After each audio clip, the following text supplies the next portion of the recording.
Good morning. Myself Dr. Shalinder from Fine Arts Department. History of Art, BFA 7 Sem. Today my topic is Impressionism. Claude मोने।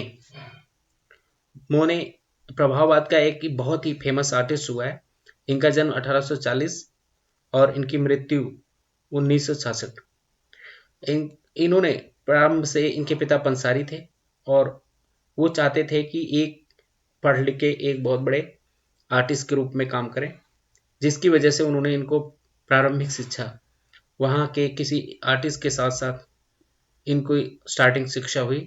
और उसके साथ साथ इन्होंने देखा कि आर्ट इनका इनके ब्लड में, इन्होंने जो ड्राइंग बुक्स थी, जो बुक्स उनके बैक साइड में इन्होंने स्केच करते थे और उसके साथ साथ उनमें लैंडस्केप, पोर्ट्रेट, ड्राइंग पेज के पिछले हिस्से में पेंट करते रहते थे। इस प्रकार इनके अंदर धीरे धीरे धीरे आर्ट की जो ललक है वो पैदा हो गई और उससे इनका आर्ट में इंटरेस्ट बढ़ता चला गया।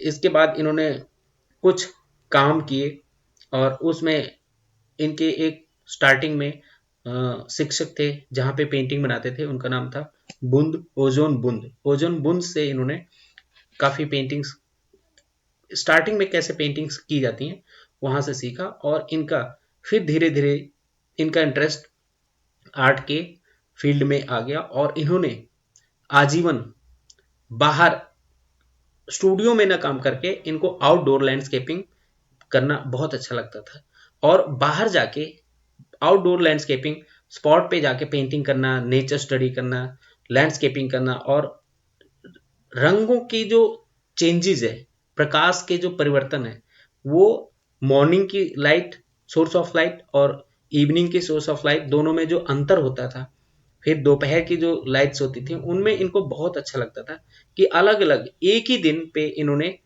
3-4 कैनवस पे काम करते थे और वो मॉर्निंग लाइट्स और फिर दोपहर की जो लाइट्स हैं, फिर इवनिंग लाइट्स हैं, तीनों में जो डिफरेंसेस आते थे, एक ही दिन में 3-3 कैनवस पेंट करते थे और उन कैनवस से इनके जो रंगों का जो अंतर आता था, जो प्रभाव पड़ता था उनकी पेंटिंग पे, वो बहुत ही अच्छा आता था। इसीलिए इनको oil colour, oil on the canvas, oil colour, इन्होंने ऑयल कलर में बहुत सारे पेंटिंग्स बनाई। सब इनकी जो कुछ फेमस पेंटिंग्स हुई, उसका सबसे पहला इन्होंने जो पेंटिंग्स बनाई उसका नाम था सनराइज। सनराइज, सूर्योदय का प्रभाव। 1872 में इन्होंने सबसे पहले एक सनराइज पेंटिंग बनाई जिसमें इन्होंने बीच में सन दिखाया और उसके आसपास उसका रिफ्लेक्शन दिखाया।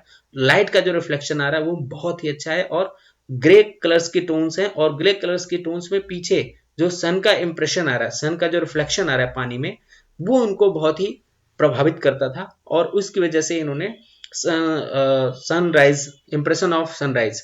और उसके बाद वुमेन, इनकी जो वाइफ थी, उन्होंने एक बगीचे में एक दिन टहल रही थी तो उन्होंने उसको वुमेन विद अम्ब्रेला एक पेंटिंग्स बनाई है ऑयल कलर में, ऑयल ऑन कैनवस, और उसमें जो उनकी शेडो पड़ रही है, जो लाइट के शेडो पड़ रही है, उसको बहुत ही सॉफ्ट कलर से बनाया है।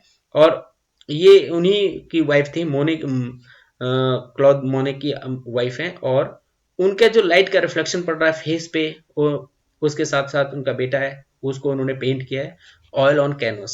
बहुत ही अच्छा सोर्स ऑफ लाइट पड़ रहा है, one sided source of light है और पेंटिंग्स एकदम सॉफ्ट और सूदिंग है। उसके बाद इन्होंने पॉपी फील्ड 1873 में इन्होंने एक पेंटिंग बनाई, Poppy field. Poppy field means Poppy flowers थे, उनकी एक पूरी फील्ड है, पूरा एक एरिया है, उसको पेंट किया है लैंडस्केप में और उससे लैंडस्केप बहुत ही अच्छा बनाया गया है। उसको देख के आपको लगेगा कि नेचुरल फ्लावर है और नेचुरल फ्लावर से पॉपी के फ्लावर्स के जो ऑरेंज कलर का जो और उसके बीच में छोटे से बर्ड्स होते हैं, उसका जो रिफ्लेक्शन है वो बहुत ही अच्छा है। इसके बाद साथ साथ लंच ऑन द ग्रास, उन्होंने एक पेंटिंग्स बनाई है लंच ऑन द ग्रास और उस लंच ऑन द ग्रास में लैंडस्केप है, लैंडस्केप के साथ।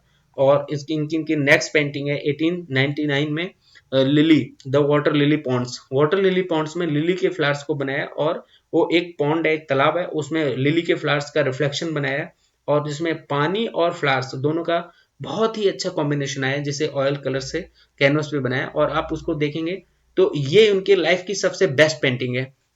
और वुमेन इन द गार्डन 1866 में इन्होंने एक पेंटिंग बनाई है जिसमें वुमेन इन द गार्डन, एक लेडीज है जो बगीचे में टहल रही है आप देखेंगे उसमें सोर्स ऑफ लाइट और सन, उसका इंप्रेशन। ये प्रभाववादी आर्टिस्ट, सबसे बेस्ट आर्टिस्ट क्लोद मोने। आप देखेंगे इनकी जितनी भी पेंटिंग्स हैं, पहले ये स्टार्टिंग में बहुत ही गरीब थे, बट लास्ट में इनकी पेंटिंग से इनको इतना अच्छा कलेक्शन मिला कि ये अपनी रॉयल लाइफ को जी सके। तो इम्प्रेशनिज्म, प्रभाववाद का सबसे फेमस आर्टिस्ट क्लोद मोने। Thank you so much.